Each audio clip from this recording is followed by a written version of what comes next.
Hello the NEET aspirants. So ആർമിയിലും നേവിയിലും എയർഫോഴ്സിലും ഡോക്ടർ ആകാനുള്ള നിങ്ങളുടെ ഓപ്പർച്യൂണിറ്റിയാണ് AFMC MBBS. സോ AFMC MBBSന്റെ 2026 രജിസ്ട്രേഷൻ പ്രോസസ് അങ്ങനെ സ്റ്റാർട്ട് ചെയ്തിരിക്കുകയാണ്.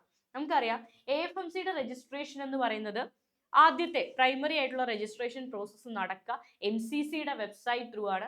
ഓൾ ഇന്ത്യ അലോട്ട്മെന്റ് പ്രോസസ്സ് നടക്കുന്ന അതേ വെബ്സൈറ്റിലൂടെ എയിംസിനും ജിപ്മറിലേക്കും മറ്റ് സെൻട്രൽ യൂണിവേഴ്സിറ്റീസിലേക്കും ഒക്കെ നിങ്ങൾ അപ്ലൈ ചെയ്യുന്നത് പോലെ തന്നെ രജിസ്റ്റർ ചെയ്യുന്നത് പോലെ തന്നെ അതിനോടൊപ്പം തന്നെയാണ് AFMCയുടെ രജിസ്ട്രേഷനും നടക്കുക. അപ്പൊ ഇപ്പൊ വന്നിരിക്കുന്ന ഓൾ ഇന്ത്യ അലോട്ട്മെന്റിൽ നിങ്ങൾ കോഴ്സുകൾ സെലക്ട് ചെയ്യും അല്ലെ. എയിംസിലേക്ക് വേണോ, സെൻട്രൽ യൂണിവേഴ്സിറ്റികളിലേക്ക് വേണോ, ഇതൊക്കെ ഓൾ ഇന്ത്യ കോട്ട സീറ്റുകൾ വേണോ എന്നൊക്കെ നിങ്ങൾ സെലക്ട് ചെയ്യും. ആ സെലക്ട് ചെയ്യുന്ന കൂട്ടത്തിൽ നമ്മൾ AFMCയും സെലക്ട് ചെയ്യേണ്ട ടൈമാണ്. അതായത് നിങ്ങളുടെ അപ്ലിക്കേഷൻ വിൻഡോയിൽ ഇങ്ങനെ ഒരു പേജ് കാണും. അതിൽ do you want to apply for armed force medical college എന്ന് ചോദിക്കുന്നുണ്ട്. നമ്മുടെ സബ് കാറ്റഗറി ഡീറ്റെയിൽസ്, അതർ ഇൻഫോർമേഷൻസിലാണ്. സബ് കാറ്റഗറി ഡീറ്റെയിൽസിനൊക്കെ ശേഷം അതർ ഇൻഫോർമേഷൻസിൽ ചോദിക്കുന്നുണ്ട് നിങ്ങൾ ആംഡ് ഫോഴ്സ് മെഡിക്കൽ കോളേജിൽ പോകാൻ ആഗ്രഹിക്കുന്നുണ്ടോ. അപ്പൊ AFMCയിലേക്ക് പോകാൻ ആഗ്രഹിക്കുന്ന കുട്ടികൾ അവിടെ യെസ് കൊടുക്കുക. ഞാൻ പറയുന്നത് ഇപ്പൊ നടക്കുന്ന MCCയുടെ അലോട്ട്മെന്റ് ഇല്ലേ, ഓൾ ഇന്ത്യ അലോട്ട്മെന്റ് ഇല്ലേ, ആ അലോട്ട്മെന്റിലാണ് ഈ ഒരു രജിസ്ട്രേഷനും നമ്മൾ ചെയ്യേണ്ടത്. ആദ്യ സ്റ്റെപ്പ് അതാണ്. MCCയുടെ വെബ്സൈറ്റിൽ നിങ്ങൾ ഇപ്പോൾ ഓൾ ഇന്ത്യ കോട്ട സീറ്റുകൾക്കും എയിംസിനും ഒക്കെ വേണ്ടിയിട്ട് ഓൾ ഇന്ത്യ കൗൺസിലിംഗിൽ പാർട്ടിസിപ്പേറ്റ് ചെയ്യുന്നതിൽ അതിൽ തന്നെയാണ് നമ്മൾ AFMCയും രജിസ്റ്റർ ചെയ്യുക. ഓക്കെ. ആൻഡ് അടുത്ത പേജിൽ നിങ്ങൾക്ക് ഏതൊക്കെ കൗൺസിലിംഗ് പ്രോസസ്സിലേക്ക്, ഏതൊക്കെ സ്ട്രീമുകളിലേക്ക്, ഏതൊക്കെ കോളേജുകളിലേക്കാണ് നിങ്ങൾ പോകാൻ ആഗ്രഹിക്കുന്നതെന്ന് അവർ ചോദിക്കുന്നുണ്ട്. അപ്ലൈ ഫോർ, അവിടെ ഓൾ ഇന്ത്യ കോട്ടയുണ്ട്, ആംഡ് ഫോഴ്സ് മെഡിക്കൽ കോളേജ് ഉണ്ട്, BSc നഴ്സിംഗ് ഉണ്ട് സെൻട്രൽ ഇൻസ്റ്റിറ്റ്യൂട്ടുകളിൽ, ഡീംഡ് യൂണിവേഴ്സിറ്റീസ് ഉണ്ട്, ഓപ്പൺ സീറ്റുകളുണ്ട്, അതായത് എയിംസിലേക്കും ദെൻ BHU AMU പോലത്തെ കോളേജുകളിലേക്കുള്ള ജിപ്മർ സീറ്റുകളിലേക്കുള്ള ഓപ്പൺ സീറ്റുകളും ഉണ്ട്. അപ്പൊ ഇതിൽ ഏതൊക്കെ വേണമെന്ന് നമ്മൾ ടിക്ക് ഇട്ട് കൊടുക്കും അല്ലെ. ഓൾ ഇന്ത്യ കോട്ട വേണം, അല്ലെങ്കിൽ ആംഡ് ഫോഴ്സ് മെഡിക്കൽ കോളേജ് വേണം, ഓപ്പൺ സീറ്റ് വേണം, ഡീംഡ് വേണ്ടവർക്ക് അത്, ഡീംഡിലെ ഫീസ് സ്ട്രക്ചറും കാര്യങ്ങളൊക്കെ നിങ്ങൾക്ക് അറിയാം. അപ്പൊ ഇവിടെ ക്ലിക്ക് ചെയ്യുന്ന കൂട്ടത്തിൽ നിങ്ങൾ എന്തും ടിക്ക് ചെയ്യണം. Armed force medical college must ആയിട്ടും ടിക്ക് ചെയ്യണം. എങ്കിൽ മാത്രമേ AFMCയുടെ ഷോർട്ട് ലിസ്റ്റ് കാൻഡിഡേറ്റ്സിലേക്ക് നമ്മൾ ഉൾപ്പെടുത്തുള്ളൂ. അല്ലെങ്കിൽ അതിലേക്ക് ഉള്ള ഫസ്റ്റ് രജിസ്ട്രേഷൻ സ്റ്റെപ്പ് എന്ന് പറയുന്നത് MCC ആണ്. അപ്പൊ ആദ്യത്തെ ക്രൈറ്റീരിയ AFMCയിൽ ഡോക്ടർ ആകാനുള്ള, AFMCയിൽ പഠിക്കാനുള്ള ഫസ്റ്റ് ക്രൈറ്റീരിയ എന്ന് പറയുന്നത് നീറ്റ് ക്വാളിഫൈ ചെയ്യുക എന്ന് തന്നെയാണ്. നീറ്റ് ക്വാളിഫൈഡ് ആയിട്ട് കുട്ടികൾ ഇപ്പൊ നടക്കുന്ന ഓൾ ഇന്ത്യ അലോട്ട്മെന്റിൽ MCCയുടെ വെബ്സൈറ്റിലൂടെ AFMCക്ക് വേണ്ടി രജിസ്റ്റർ ചെയ്യാം. ഓക്കെ. രജിസ്ട്രേഷൻ കഴിഞ്ഞാൽ പിന്നെ ഒന്നും തന്നെ നമ്മൾ MCCയുടെ വെബ്സൈറ്റിലല്ല നടക്കുക. രജിസ്ട്രേഷൻ ചെയ്യുക എന്നുള്ളത്, ആ രജിസ്ട്രേഷൻ ആണ് ഇപ്പൊ തുടങ്ങിയിരിക്കുന്നത്. അത് നിങ്ങൾ മസ്റ്റ് ആയിട്ടും ചെയ്യാം. ഓക്കെ.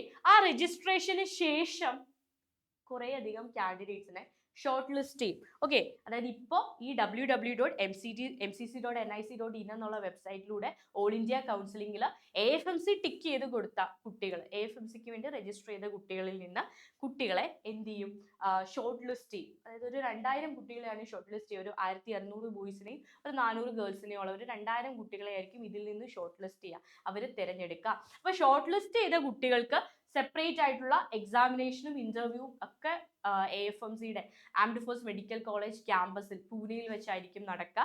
ഈ ഷോർട്ട് ലിസ്റ്റ് ചെയ്ത കാൻഡിഡേറ്റ്സിന്റെ ഡീറ്റെയിൽസും എങ്ങനെയാണ് സ്കെഡ്യൂള്, ഈ ഇന്റർവ്യൂ പ്രോസസ്സിന്റെയൊക്കെ സ്കെഡ്യൂളും, ഡീറ്റെയിൽഡ് ആയിട്ടുള്ള സ്കെഡ്യൂളും പിന്നെ നമുക്ക് കിട്ടുക AFMCയുടെ വെബ്സൈറ്റിൽ നിന്നായിരിക്കും. www.afmc.nic.in എന്നുള്ള വെബ്സൈറ്റിലാണ് ഈ ഷോർട്ട് ലിസ്റ്റ് കാൻഡിഡേറ്റ്സിന്റെ ഡീറ്റെയിൽസും സ്കെഡ്യൂളും പബ്ലിഷ് ചെയ്യുക. അപ്പൊ ഈ ഒരു സ്കെഡ്യൂളും ഷോർട്ട് ലിസ്റ്റ് കാൻഡിഡേറ്റ്സും വരുന്നതിന് മുൻപ് നമ്മൾ എവിടെയാണ്, നമ്മൾ MCCയുടെ വെബ്സൈറ്റ് ത്രൂ ആണ് രജിസ്ട്രേഷൻ പ്രോസസ്സ് നടത്തേണ്ടത്. അതിനുശേഷമാണ് എന്ത് നടക്കുക, ഈ AFMCയിലേക്കുള്ള ഷോർട്ട് ലിസ്റ്റും കാര്യങ്ങളും AFMCയുടെ വെബ്സൈറ്റ് ത്രൂ നടക്കുക. അപ്പൊ ആദ്യത്തെ രജിസ്ട്രേഷൻ നടക്കുക MCCയുടെ വെബ്സൈറ്റിലാണ്. അതാണ് ഇപ്പൊ സ്റ്റാർട്ട് ആയിരിക്കുന്നത്. ഓൾ ഇന്ത്യ കൗൺസിലിംഗിനോടൊപ്പം ഓൾ ഇന്ത്യ കൗൺസിലിംഗിൽ AFMCയിലേക്കും രജിസ്ട്രേഷൻ ഉണ്ട്. റെഡി അല്ലേ? ഓക്കെ അല്ലേ? AFMC ടിക്ക് ചെയ്ത് കൊടുക്കുക, എന്നാൽ മാത്രമേ നിങ്ങൾ ഷോർട്ട് ലിസ്റ്റിൽ ഉൾപ്പെടുത്തുള്ളൂ. ഇനി ഈ ഒരു സ്കെഡ്യൂൾ വന്നതിന് ശേഷം അല്ലെങ്കിൽ ഷോർട്ട് ലിസ്റ്റ് ചെയ്തതിന് ശേഷം പിന്നീട് നിങ്ങൾക്ക് അവിടെ AFMCയുടെ ക്യാമ്പസിൽ ആദ്യം നടക്കാൻ പോകുന്നത് ടോളർ and PAT. Okay. Test for English language and reasoning ആണ്. ടോളറിന്റെ ടെസ്റ്റ് ഉണ്ടായിരിക്കും, സൈക്കോളജിക്കൽ അസസ്മെന്റ് ടെസ്റ്റ് കാണും, പാറ്റ് എന്നാണ് പേര്. ഇതൊക്കെ നടക്കുക AFMCയുടെ പൂനെയിലുള്ള ക്യാമ്പസിലായിരിക്കും. ഈ ടോളർ എന്ന് പറയുന്നത് ഒരു കമ്പ്യൂട്ടർ ബേസ്ഡ് ടെസ്റ്റ് ആണ്, ഒരു CBT ആണ്, കമ്പ്യൂട്ടർ ബേസ്ഡ് ആയിട്ട് നടക്കുന്ന ഒരു ടെസ്റ്റ് ആണ്. 80 മാർക്കിനായിരിക്കും അത് നടക്കുക. സോ 80 മാർക്കാണ് ടോളറിന്റെ മാർക്ക്. ഓക്കെ. 80 മാർക്ക്. നിങ്ങൾക്ക് നീറ്റിൽ കിട്ടിയത് 720 ഒരു സ്കോർ ആയിരിക്കും. നിങ്ങൾക്ക് 720 നീറ്റ് എക്സാം നടക്കുക. അപ്പൊ ടോളറിന്റെ മാർക്ക് പ്ലസ് നീറ്റിൽ നിങ്ങൾ ചെയ്ത സ്കോർ, ഇത് രണ്ടും കൂടി അവർ ആഡ് ചെയ്ത് 800 നിങ്ങൾക്ക് കിട്ടിയ സ്കോർ കൗണ്ട് ചെയ്യും. ഓക്കെ, 800 ഒരു സ്കോർ, 720 നീറ്റ് സ്കോർ എത്ര കിട്ടി, 80 ടോളറിന് എത്ര കിട്ടി, ഇത് രണ്ടും കൂടി ആഡ് ചെയ്തിട്ട് 800 നിങ്ങൾക്ക് കിട്ടിയ സ്കോർ. ആ സ്കോർ എത്രയാണോ അതിനെ 4 വെച്ച് ഡിവൈഡ് ചെയ്യും. ഇപ്പൊ 800 കിട്ടിയ കുട്ടികൾക്കാണെങ്കിൽ 800 ഡിവൈഡഡ് ബൈ 4, 200 മാർക്ക് എടുക്കും. 200 നിങ്ങൾക്ക് എത്രയാണ് കിട്ടിയത്? ക്ലിയർ ആണ് കുഞ്ഞുങ്ങളെ? 80 മാർക്ക് ടോളറിന്റെ കമ്പ്യൂട്ടർ ബേസ്ഡ് CBT ടെസ്റ്റ് ആണ്. അതിന്റെ സ്കോർ 720 നീറ്റ് സ്കോർ, ഇത് രണ്ടും കൂടെ ആഡ് ചെയ്ത് 800 വരുന്ന ഒരു സ്കോർ. ആ 800നെ നമ്മൾ 800 എത്ര സ്കോർ ആണോ ലഭിക്കുന്നത് ആ 800നെ നമ്മൾ 400 വെച്ച് ഡിവൈഡ് ചെയ്യും. സോ 200 നിങ്ങൾക്ക് കിട്ടിയ സ്കോർ അതാണ് നിങ്ങളുടെ ഫൈനൽ സ്കോർ. പ്ലസ് ഈ 200 കിട്ടിയ സ്കോറിന്റെ കൂടെ 50 മാർക്ക് എന്ന് പറയുന്നത് ഇന്റർവ്യൂവിന്റെ മാർക്കാണ്. അങ്ങനെ 250 സ്കോർ എടുക്കും. 250 ഇന്റർവ്യൂവിനും ബാക്കി ടോളറും നീറ്റും ചേർത്ത് കിട്ടിയ സ്കോറും ചേർത്ത് 250 നിങ്ങൾക്ക് കിട്ടുന്ന സ്കോറിനെ ബേസ് ചെയ്തിട്ടായിരിക്കും ഫൈനൽ റാങ്ക് ലിസ്റ്റ് പബ്ലിഷ് ചെയ്യുക. Is that clear? ഓക്കെ അല്ലേ? അപ്പൊ ഈ ഒരു റാങ്ക് ലിസ്റ്റിനെ അടിസ്ഥാനപ്പെടുത്തിയായിരിക്കും AFMCയിലേക്കുള്ള അഡ്മിഷൻ പ്രോസസ്സ് നടക്കുക. ഞാൻ ആദ്യമേ പറഞ്ഞതുപോലെ ആർമിയിലും നേവിയിലും എയർഫോഴ്സിലും ഒക്കെ ഒരു ഡോക്ടറായി സേവനം അനുഷ്ഠിക്കുക എന്നുള്ള ഏറ്റവും വലിയ ഓപ്പർച്യൂണിറ്റിയാണ് ഇത്. ആൻഡ് യാതൊരു ഫീസും കൂടാതെ ആയിരിക്കും നിങ്ങൾക്ക് AFMCയിൽ പഠിക്കാൻ സാധിക്കുക. ഹോസ്റ്റൽ ഫീയോ മെസ് ഫീയോ യാതൊരു വിധത്തിലുള്ള ഫീയും നിങ്ങൾ അവിടെ അടയ്ക്കേണ്ടതില്ല.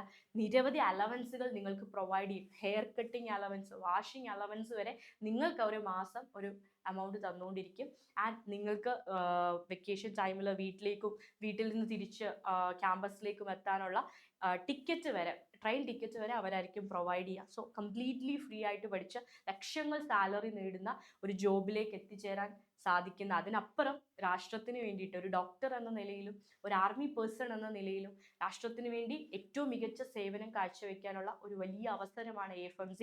ആൻഡ് നിങ്ങൾക്ക് കിട്ടാൻ പോകുന്ന പൊസിഷനുകളാണ് ലെഫ്റ്റനന്റ് തൊട്ട് ക്യാപ്റ്റൻ, മേജർ, ലെഫ്റ്റനന്റ് കേണൽ തുടങ്ങി ലെഫ്റ്റനന്റ് ജനറൽ വരെ ആയിട്ട് മാറാൻ പറ്റുന്ന വിധത്തിൽ ഏറ്റവും പ്രീമിയം ആയിട്ടുള്ള ഒരു കോഴ്സ് തന്നെയാണ് AFMC MBBS. സോ അതിൻ്റെ രജിസ്ട്രേഷൻ പ്രോസസ്സ് ഓൾ ഇന്ത്യ കോട്ട കൗൺസിലിംഗ് അല്ലെങ്കിൽ ഓൾ ഇന്ത്യ കോട്ടയിലേക്കും ജിപ്മറിലേക്കും എയിംസിലേക്കും ഒക്കെ നടക്കുന്ന ഈ ഓൾ ഇന്ത്യ കൗൺസിലിങ്ങിനോടൊപ്പം തന്നെയാണ് അതിൻ്റെ രജിസ്ട്രേഷൻ പ്രോസസ്സ്. അപ്പം ദയവ് ചെയ്ത് ഈ ഒരു കാര്യം മറക്കരുത്. ഇവിടെ നിങ്ങൾ ടിക്ക് ചെയ്ത് കൊടുക്കണം. AFMCയിലേക്ക് പോകാൻ നിങ്ങൾ ആഗ്രഹിക്കുന്നുണ്ടെങ്കിൽ ഇതിന് മെഡിക്കൽ സ്റ്റാൻഡേർഡും കാര്യങ്ങളും ഒക്കെ ഉണ്ട്, അതൊക്കെ നമ്മൾ ഫുൾഫിൽ ചെയ്യണം. അപ്പൊ എല്ലാം മനസ്സിൽ വെച്ചുകൊണ്ട് വേണം നമ്മൾ AFMC അവർ പറയുന്ന ഒരു ഹൈറ്റ്, വെയിറ്റ്, ബാക്കി മെഡിക്കൽ സ്റ്റാൻഡേർഡും കാര്യങ്ങളും ഒക്കെ ഉണ്ട്. യെസ്, അപ്പോൾ നമുക്ക് AFMCയിലേക്ക് നമ്മൾ ആഗ്രഹിക്കുന്നുണ്ടെങ്കിൽ തീർച്ചയായും നിങ്ങൾ ഈ രജിസ്ട്രേഷൻ പ്രോസസ്സ് നടത്തുക. അപ്പോൾ ഫീസ് അടച്ച് രജിസ്റ്റർ ചെയ്യുക, ഓൾ ഇന്ത്യ കൗൺസിലിംഗിൽ പാർട്ടിസിപ്പേറ്റ് ചെയ്യുക. അതാണ് നമ്മുടെ പ്രൈമറി സ്റ്റെപ്പ്. അതിനുശേഷമായിരിക്കും ഞാൻ ഓൾറെഡി പറഞ്ഞ പോലെയുള്ള നമ്മുടെ ആർമിയുടെ AFMCയുടെ വെബ്സൈറ്റിലേക്ക് നമ്മൾ പോവുക. പിന്നെ ഷോർട്ട് ലിസ്റ്റ് ചെയ്യപ്പെടുന്നതും സ്കെഡ്യൂളും കാര്യങ്ങളും ഒക്കെ AFMCയുടെ ആംഡ് ഫോഴ്സ് മെഡിക്കൽ കോളേജിന്റെ വെബ്സൈറ്റിലായിരിക്കും അവൈലബിൾ ആയിട്ടുള്ളത്. Anyway, all the very best മക്കളെ. ബൈ.